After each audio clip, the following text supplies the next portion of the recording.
everyone, Cadaver Kelly here, and in this video, I'm going to be telling you about 9 newer Darkwave bands I've seen perform in recent months, so stick around. So this is going to be newer bands that I've seen play live in the past 6 months, for obvious reasons, not the past couple months, but this is more the end of 2019 when I saw these acts perform.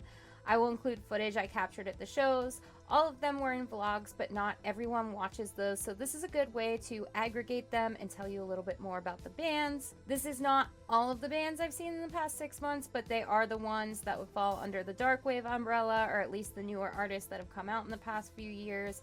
Obviously, I went to that Clan of Zymox show back in November, but I wanted to share kind of more recent bands. The other bands that I've seen recently weren't Darkwave. They would have been other categories like post-punk, goth rock, synth pop, and this is not a countdown, this will be in alphabetical order. Number 1 is Astari Nite.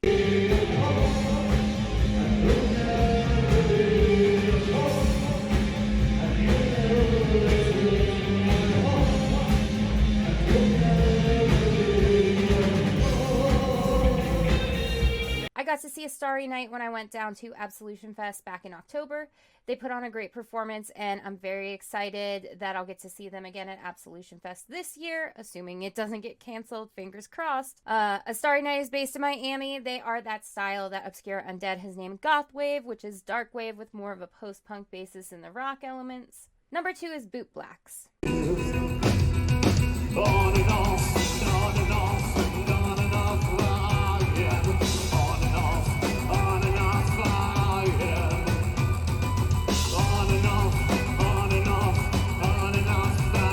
Bootblacks are another band you could probably call Gothwave. They're from Brooklyn, New York. They are so good and one of my favorites from recent years. I've actually seen them live 3 different times. The first was in 2018 before I had this channel. The second was May of 19 here in Pittsburgh. And the third was at Absolution Fest in October of 2019. Number 3 is Bring Her.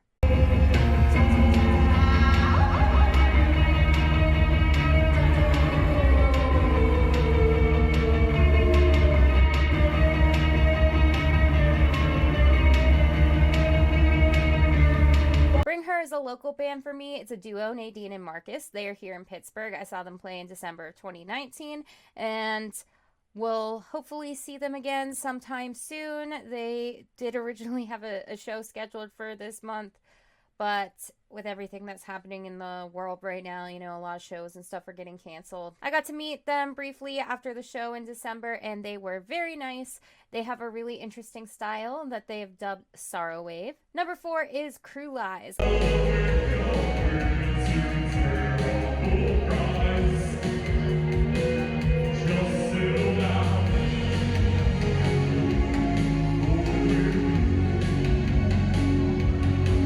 I saw Creux Lies at Absolution Fest, and they put on a great show. They are another gothwave band. They have a fun energy. I think they even call themselves party goth, and I love that. They are currently on Cleopatra Records. Number 5 is Diavol Strâin.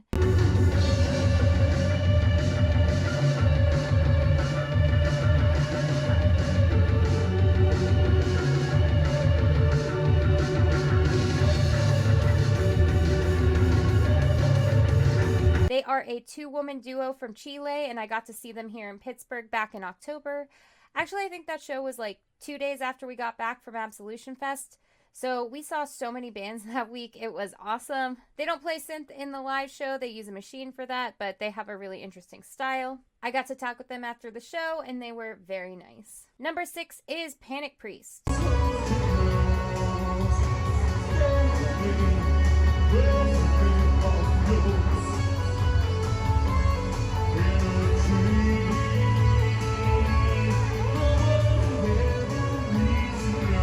I saw Panik Priest twice in 2019. The first time was here in Pittsburgh in the spring, and then down at Absolution Fest in October. At the time, it was just frontman Jack as a one-man show, but I think Panik Priest is actually a duo now. Anyway, he put on such an incredible performance. I think DJ Mouse over at Obscura Undead called him a one-man powerhouse, and that description couldn't be more perfect. He put out more power and energy than the average 4-person band, so that's saying a lot. It was such an impressive performance. I can't say enough good things about Panik Priest. I don't think I got the chance to talk to Jack, but my husband did, and he said that he seemed very nice and humble. Number 7 is Push Button Press. The best of us, the rest of us, ignorant by force, divided by silences, muted from discourse. Not only did I get to see Push Button Press live for the first time at Absolution Fest last year, but they were a part of the group that we were hanging out with most of the time while we were down there, so we got the chance to hang out with Jet, who plays synth, and Jim, who is the lead vocalist.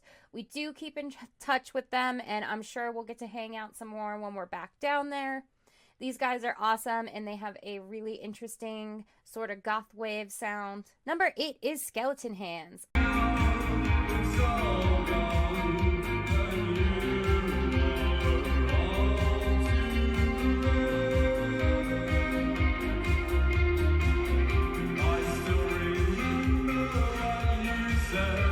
I love Skeleton Hands. They sound just as good live as they do on their albums. Depending on the track, some of their stuff ventures into more that dark minimal wave or cold wave territory, kind of like the French style cold wave. But since I'm using Darkwave as more of an umbrella of styles for this list, I think they fit. I had the chance to see them at a local venue back in December. This was actually the same show that Bring Her played. All around, it was a really great night, really great show. Bring Her, Skeleton Hands. What more could you want? Number 9 is Twin Tribes.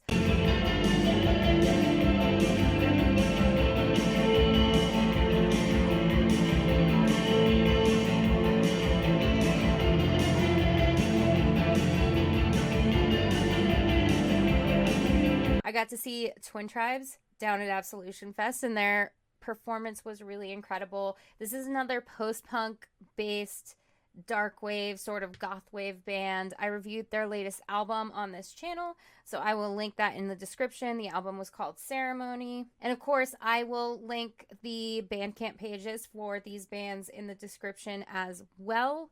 Those are the 9 newer darkwave bands I saw live in the last 6 months. If you're not familiar with all of these, hopefully you'll go check some of them out. Thank you so much for watching, and I hope to see you in my next video.